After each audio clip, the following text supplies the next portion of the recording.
નમસ્કાર વિદ્યાર્થી મિત્રો, જય શ્રી કૃષ્ણ દરેક વિદ્યાર્થી મિત્રોને ફરી આજે મળવાનું થયું.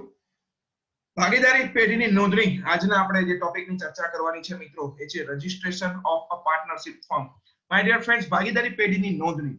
ભાગીદારી પેઢીની નોંધણીની અંદર જો ચર્ચા કરીએ તો 1932 ના કાયદા પ્રમાણે ભાગીદારી પેઢીની નોંધણી કરાવી શક્ય છે.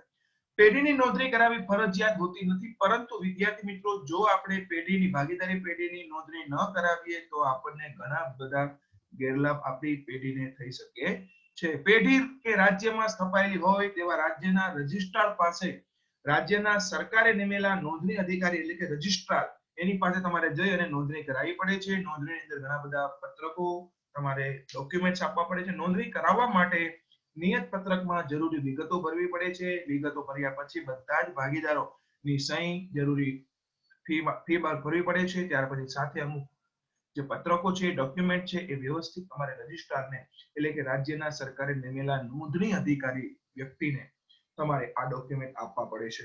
ભાગીદારી પેઢીની નોંધણી આ રીતે થાય છે. વિદ્યાર્થી મિત્રો, ભાગીદારી પેઢીની નોંધણીની અંદર કઈ કઈ બાબતો સમાવિષ્ટ છે એ પણ તમને ઘણી વખત પરીક્ષામાં પૂછાય છે.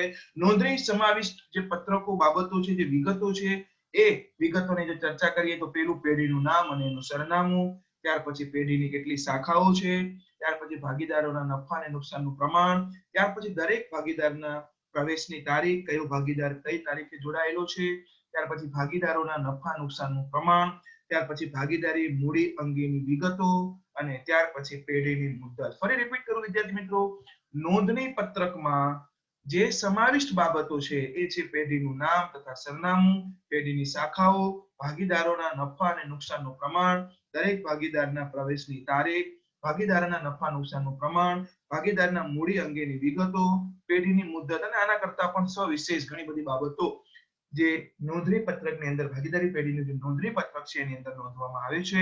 એક એક બાબતે ચર્ચા કરી વિદ્યાર્થી મિત્રો. પહેલી જે બાબત હતી પેઢીની નોંધણી થતા ફાયદા. તો પેઢીની નોંધણીથી થતા જે ફાયદાઓ છે એ ફાયદાની અંદર જોઈએ તો પોતાના લેણા અંગે પેઢી ત્રાહિત વ્યક્તિ સામે દાવો માંડી શકે છે.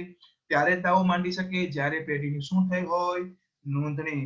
વિદ્યાર્થી મિત્રો, આપણે આગળ પણ જોયું, જો પેઢીની નોંધણી નહીં થઈ હોય તો તમને ઘણા બધા ગેરલાભ થઈ શકે છે. એટલે ભાગીદારી પેઢીની નોંધણી કરાવવી ખૂબ જ હિતાવહ છે. પોતાના લેણા અંગે પેઢી ત્રાહિત વ્યક્તિ પાસેથી જ્યારે પણ દાવો માંડવો હોય ત્યારે માંડી શકે, પરંતુ એક નિયમ છે, પેઢીની થયેલી હોવી જોઈએ નોંધણી. પેઢીની નોંધણી થવાથી બીજો ફાયદો થાય છે, પેઢીનો કોઈ પણ ભાગીદાર બીજા ભાગીદારો કે પેઢી સામે દાવો માંડી શકે છે. ત્યાર પછી ફાયદો છે, ભાગીદારો પોતાના અધિકારો અને હિસ્સા માટે અદાલત સામે ન્યાય માંગી શકે છે. નિવૃત્ત થતો ભાગીદાર જાહેર જનતાને નોટિસ આપી પોતાની જવાબદારીમાંથી, પોતાની એઝ અ રિસ્પોન્સિબિલિટીમાંથી ફ્રીડમ મુક્ત થઈ શકે છે. અને પાંચમો ફાયદો છે, પેઢીની નોંધણી કરાવવાથી જાહેર જનતાને પેઢીના અસ્તિત્વની જાણ થાય છે. ફરી રિપીટ કરું, ત્યારે કોઈ પોતાના લેણા નીકળતા હોય તો એક પક્ષ પાસેથી જ્યારે દાવો માંડવાનો હોય તો માંડી શકું છું. પેઢીનો કોઈ ભાગીદાર બીજા ભાગીદારો સાથે દાવો માંગવા માંગતો હોય તો એ દાવો માંડી શકે છે. ભાગીદાર પોતાના અધિકારો કે હિસ્સાની રકમ અદાલત પાસે જો માંગવી હોય તો જો પેઢીની નોંધણી હશે તો જ ન્યાય માંગી શકશે. નિવૃત્ત થતો ભાગીદાર જાહેર જનતાને નોટિસ આપી પોતાની જવાબદારીમાંથી મુક્ત થઈ શકે છે. અને પેઢીની નોંધણી કરાવવાથી જાહેર જનતાને પેઢીના અસ્તિત્વની જાણ થાય છે. વિદ્યાર્થી મિત્રો, ભાગીદારી પેઢીની અંદર આજે આપણે ચર્ચા કરી. ભાગીદારી પેઢીની અંદર કેટલી સમાવિષ્ટ બાબતો છે, 7 સમાવિષ્ટ બાબતોની ચર્ચા કરી અને વાત કરી આજે પેઢીની નોંધણીથી થતા ફાયદા. Thank you so much, my dear friends. Thanks for watching. Nitesh Dudani. Follow us. YouTube ની અંદર તમે મારી ચેનલને સબસ્ક્રાઇબ કરી શકો છો. હજુ પણ આપ મિત્રોએ સબસ્ક્રાઇબ નથી કરી તો જરૂરથી ચોક્કસથી સબસ્ક્રાઇબ કરજો. નવા વિડીયો સાથે ફરી મળીશું. Thank you so much.